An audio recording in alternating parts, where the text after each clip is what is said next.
What's up, guys? I'm back with another video, and today's video is going to be kind of quick, and I just wanted to make a video for guys who have CLA45s. This is probably going to be applicable to a lot of cars, a lot of different cars that you plan on tuning, but a lot of people who I run in the circles, people want to know what mods should they go with, especially young people just getting into the mod game.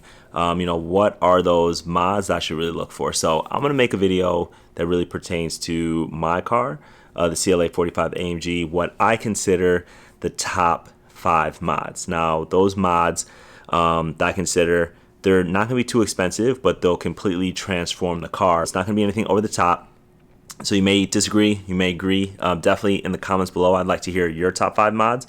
But I want to go through and tell you guys what my top 5 mods are. So I'm going to start at the top with number 1. So the very first mod I think you should do on a CLA45 is going to be springs. And the reason why I want you to start with springs is that they're fairly cheap. Sometimes installation can be expensive, but usually for about $200, you can really transform the handling of the car. It's going to lower the stance on the car. It's going to get rid of the wheel gap. You can use the same shocks. The damper rate shouldn't be too different, but you're also going to, besides minimizing the wheel gap, it's going to firm up the ride, and it's going to reduce a lot of the body roll. So that's going to improve your handling in the day-to-day. Might make it a little more rough, but you are going to improve the body roll. So what I did on mine is I went with H&R Sport Springs.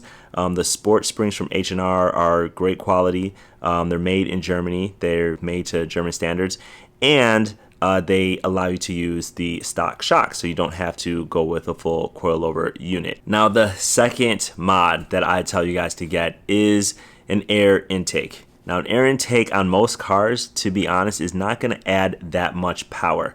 Most of the intakes on today's cars are super efficient, so anything that you add and remove, or anything that you add, it's really not going to add a lot. So you are going to get increased air, which is going to increase your performance, and it's also going to create a better sound if you guys want to hear more sound out of your engine of that air getting sucked in.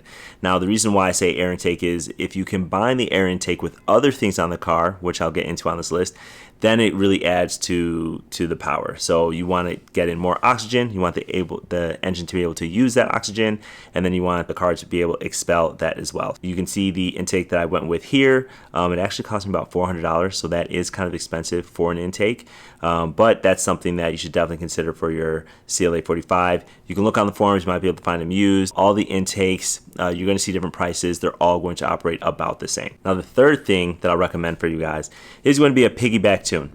Now, I went with one from TPR. It's giving this car 430 horsepower. 435, I think. You may have seen that video of how I was able to get that from a simple piggyback tune. I really recommend piggyback tunes for a couple reasons. One, they're going to be cheaper than a full ECU tune. Now, it's not going to be as efficient as an ECU tune because an ECU tune where you take it to a shop is going to be tuned for that car. Now, this is a piggyback, which means it's removable. It's also undetectable, and you can go back to stock if you want. You can also sell it if you sell the car. So that's what I recommend. This one was, I think, about $700, $800 for the one that I have here. Again, it's TPR. There are a lot of different tunes out there. They're all going to be about the same. So, a lot of people ask, like, is this better? Is this worse? Like, which one is the best?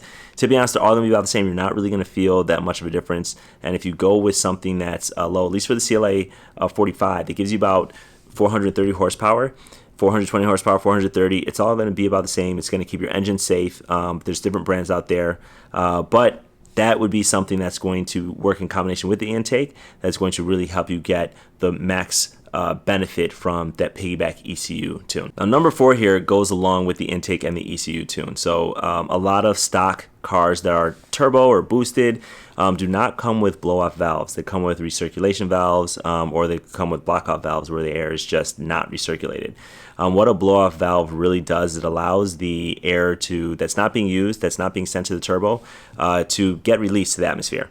One reason why you might want to do that, besides the sound, so if you saw my video that I did on that, I'll try to link that in here somewhere, but besides the sound that it makes of a blow-off valve, which I love, it actually releases the pressure that's being pushed back on the turbo you know, that's encapsulated there before you use the boost. So that's something, as you increase the power in your car and you increase that boost pressure, a blow-off valve is a good idea, because the engine was built from the factory to work with the boost levels that come from the factory. You increase those boost levels, you're increasing the pressure on the turbo, you're increasing the wear and tear on the turbo, so you definitely want a blow-off valve that's going to release some of the pressure and give your turbo longer life. This was about $250 from Forge Motorsport, the one that I have here, but again, that's number 4. That's going to work in combination with the air intake and the ECU tune. Now my last one, number 5, is going to work with the springs.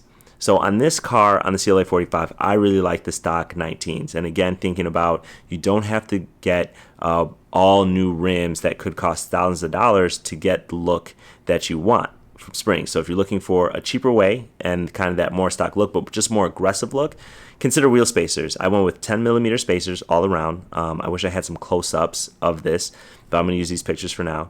But 10mm spacers, and it really gives you that nice flush look without having to roll the fenders.